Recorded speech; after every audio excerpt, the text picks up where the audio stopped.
Let's learn something really quick. If you got the time, absolutely. And you got the discipline, there's no question about it.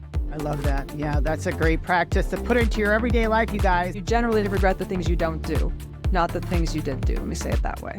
Mic drop. This was just awesome. I love meeting my guests in person, and it's a whole nother animal, and the energy is just electric. You guys, this is your host, Deanna Radulescu with Label Free Podcast. To live your best life, you must live label free.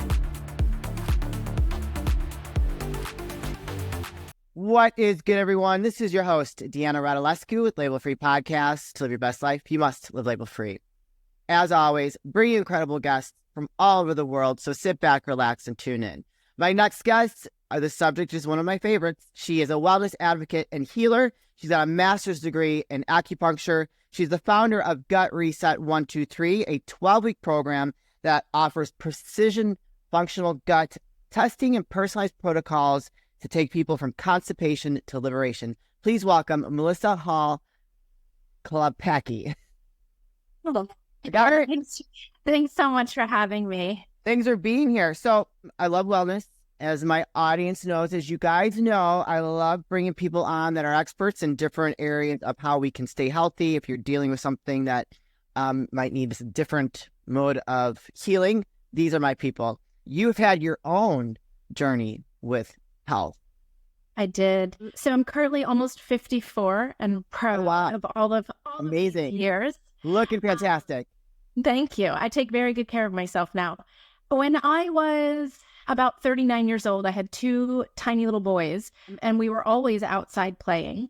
I woke up one morning in May, and my left arm was numb. I thought, I think I maybe slept on it wrong. Yeah. But by later in the afternoon, I felt the outside of my leg going numb. And I remember it was a Saturday, and I called my doctor's office, and they said, come right in. And by the time I got to the doctor's office, my whole side of my body and my face was starting to go numb. Oh my gosh. And so I was admitted to the hospital. I was there for 3 days. I had every test under the sun, and the only thing they could find was a low white blood cell count. Okay. Right? No one knew what it was, mysteriously. It was numb for a few days. I had a week of headaches. Then I felt like I got hit by a Mack truck. I was exhausted for a week, and then I was better. Yikes. All of that went away. And I had a couple of weeks of feeling pretty normal. And then that summer, I remember I had gut problems. I had a lot of GI pain. Not any problems with constipation or anything, just a lot of tummy pain. Points were really sensitive. So I had an endoscopy and a colonoscopy. I even swallowed a tiny camera so they could watch it go through my system. Yeah. Nothing was wrong. They could find nothing wrong. Wow. And throughout the next couple of years, I saw about I think I saw 12 doctors in 4 states, including a week at the Mayo Clinic. Holy cow, that's a lot.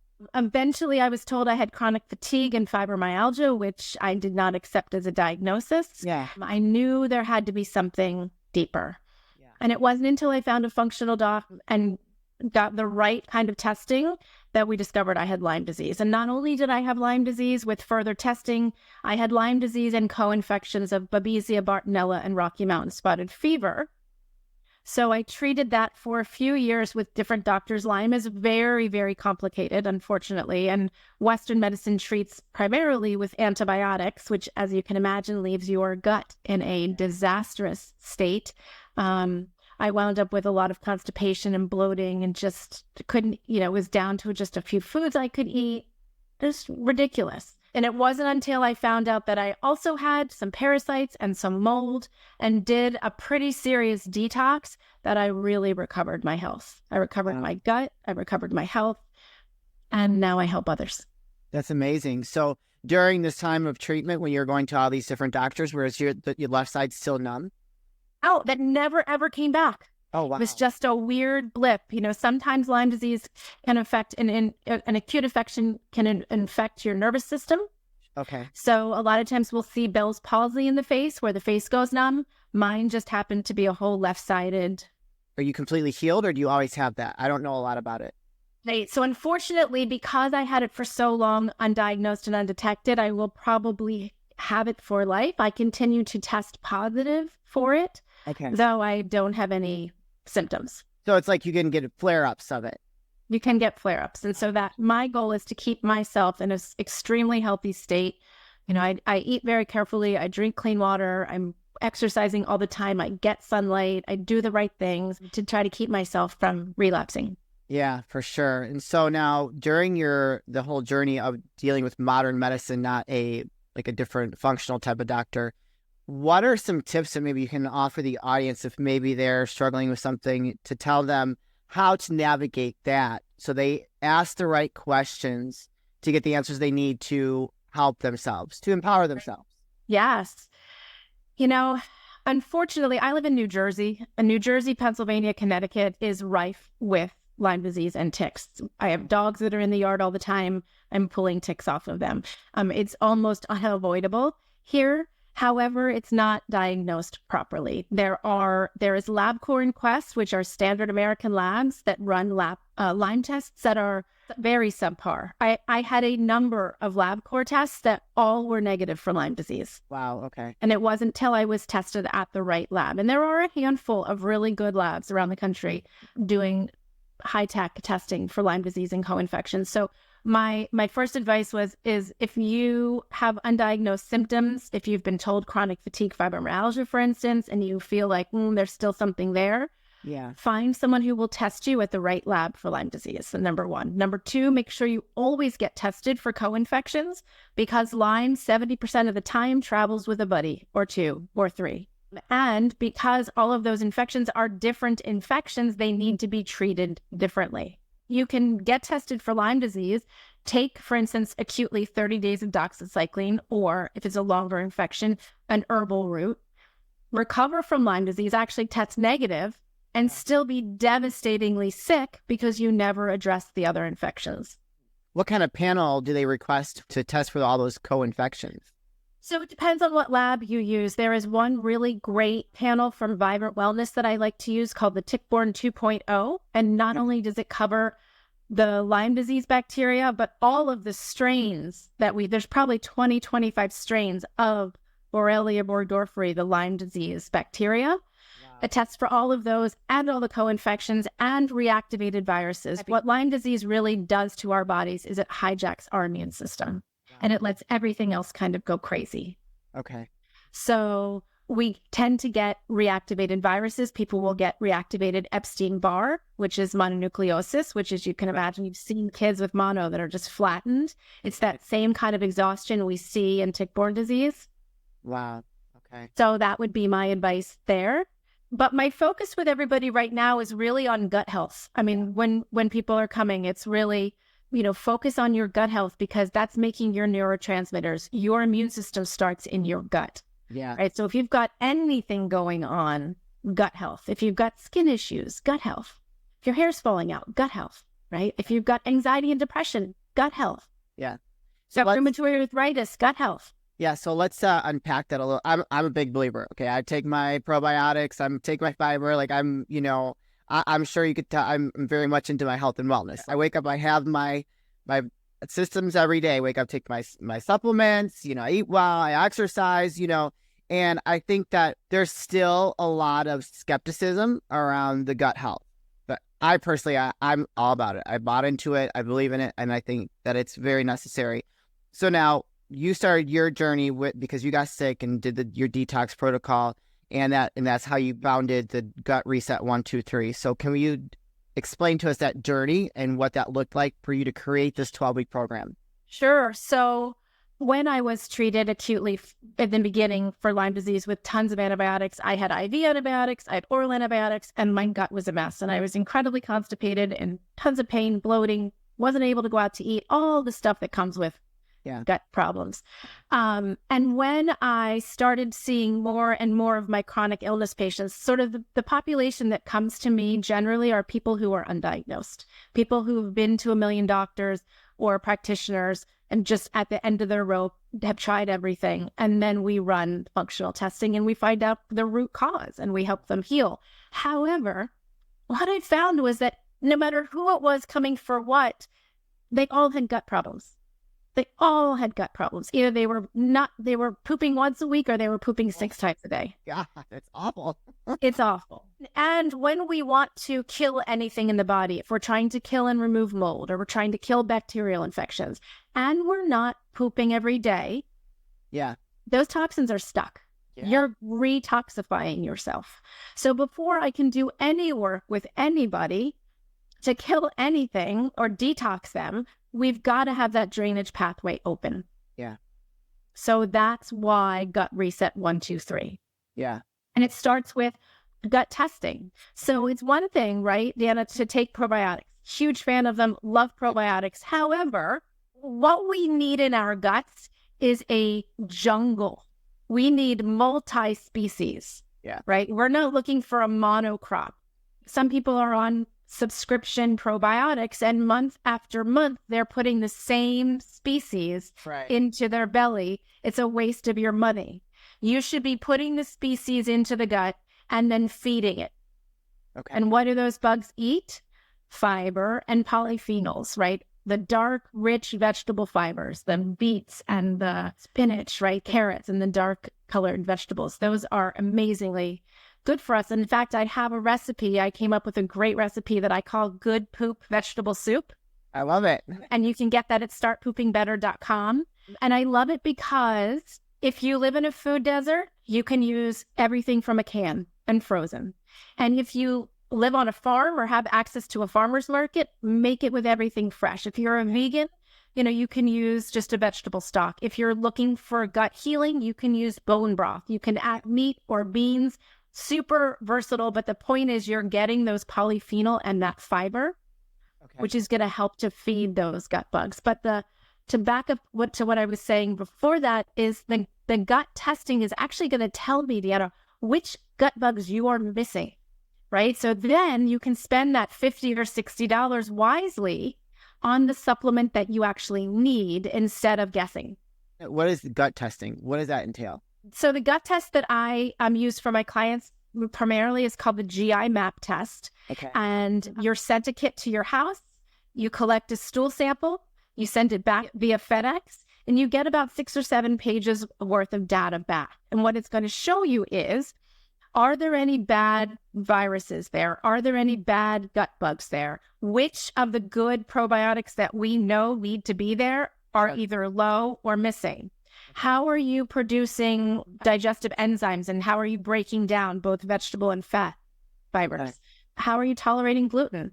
I'll tell you that almost all of my clients who have gut problems have something called anti-gliadin elevated, showing us that the body is reacting to gluten. And it's actually often not the gluten, it's actually the chemical glyphosate that's sprayed on the gluten. So it'll tell us that, which is, sometimes what clients need when I say you really should be gluten-free, and they're like, I don't have a problem. And then you show them their test and they're like, you got a problem. Yeah. It's causing massive inflammation. Yeah. Yeah. And so we take the results of that test, and you can custom build your protocol. I need this. I need to get rid of this. I love that. And so what's the cost for that test? It's wrapped up into my program, but if you were to run it with a functional practitioner, it's probably about $400. Okay. So fairly affordable, but probably very well worth it. Very well worth it, especially if you're dealing with something that's unresolved. Psoriasis, eczema, rooted in the gut, right? Depression and anxiety not really being fixed with medications, rooted in the gut. Yeah.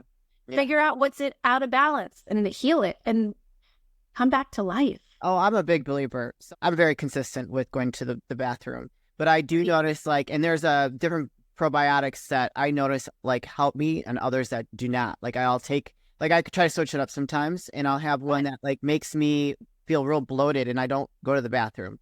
Then there's one that I take in the morning, and I'm very consistent. And so I've noticed that for myself, but I'm very much in tune with my body. And I know a lot of people are not, and it's very important to kind of pay attention to those things. And when you mentioned gluten, I probably do have some kind of reaction, but I stay away from bread and stuff like that, because when I eat it, I get very bloated. And it's to me, that's, I don't want to feel like that. It's uncomfortable. I if that's how I feel when I eat it, I'm just going to stay away. Right. Great. Yeah, there probably is some sensitivity there.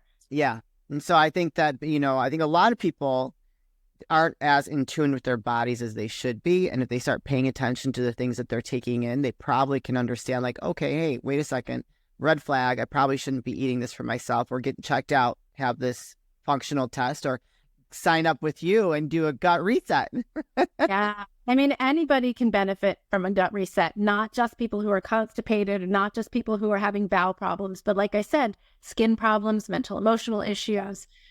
Lots of those are rooted in the gut, and you can really take your health to the next level when you clean up your gut. Yeah, no, I love that. And what do you think about hyclonics? Are you a fan of those? I'm not. I've tried them. So I don't know. It's an unnatural forcing of water. I think you're really shifting around the flora that's there already. I am a fan of coffee enemas, but they work completely different. Coffee enemas is more for liver health than it is having to deal with bowel health, but amazing for liver health. And liver is really important. The health of your liver. If your liver is fatty and not working well, and you're not producing the bile you need to, you're not going to poop. I have discovered the 8 root causes of constipation, and I teach them in my course. Because when you go to the doctor, I went to the doctor for constipation, and he said, drink more water, eat more fiber, take some Miralax. And I said, okay, for how long? Yeah. And he said, what do you mean? I said, well, is it going to fix my problem? And he said, well, no, but it'll help you. And I scratched my head and walked away and thought, tell me why this is happening for me. And nobody could answer why. So I did a deep dive, and there are 8 root causes of constipation. One is liver health, if your liver's not functioning well. Yes, water is a big deal. If people are not drinking enough water, you're going to have hard stools. Your body needs a lot of water to get the job done. Yeah. Point blank. And nutrition is super important. The standard American diet right now is a bagel with cream cheese and coffee for breakfast, 2 slices of pizza and a Coke for lunch, and a cheeseburger, fries, and probably another Coke for dinner. That's gross. No fiber. Yuck. No fiber. How are you supposed to poop with no fiber, right? Your gut actually needs that bulk in the intestine to cue it, to move it along. Yeah. And without that bolus of food from fiber that's not slungy moving through, there's no cue. Okay. Well, on that note, where can people find you, connect with you, and learn more about signing up for your program or working with you? Would love everybody to go to startpoopingbetter.com who's constipated, because there are great tips to get started in healing naturally. Okay. My website is melissahallklepacki.com. All kinds of information there for you, information about the gut program there as well. It'll be launching again in September, the next live cohort. And so there'll also be a masterclass on constipation coming in September. Awesome. And any social media you'd like to share? I'm on TikTok, Instagram, and YouTube. People can check me out, Melissa Hall Klepacki. I'm going to put those links in the show notes. So if you connected with Melissa and want to learn more on creating better gut health for yourself, which is very, very, very important, do not snooze on this opportunity. Go click those links, go follow her on social, and just start a conversation if you're interested.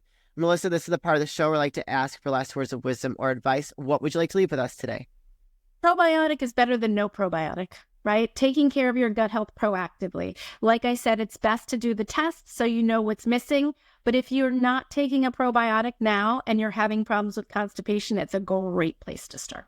Yeah, and I'm just going to share something really quick before we say goodbye. My husband, when I first met him, had to take stool softeners. He could not go to the bathroom. Very, very bad, painful, constipation, had to sit on the toilet for a while. When we first started dating, as we got more serious in our relationship, I started having him take supplements, probiotics. He is no longer on the stool softeners anymore and is having regular bowel movements. There is value in taking probiotics, and I love that you left those words of wisdom. Anyways, Melissa, thank you so much for sharing your story and leaving some great advice for us all on how we can be more healthy with our guts. Appreciate you. So much. You're welcome. You guys, this is your host, Deanna Radulescu with Label Free Podcast. To live your best life, you must live label free. As always, don't forget to subscribe, follow, rate, review, comment, share, all those good things. And I'll be back soon with more dynamic guests.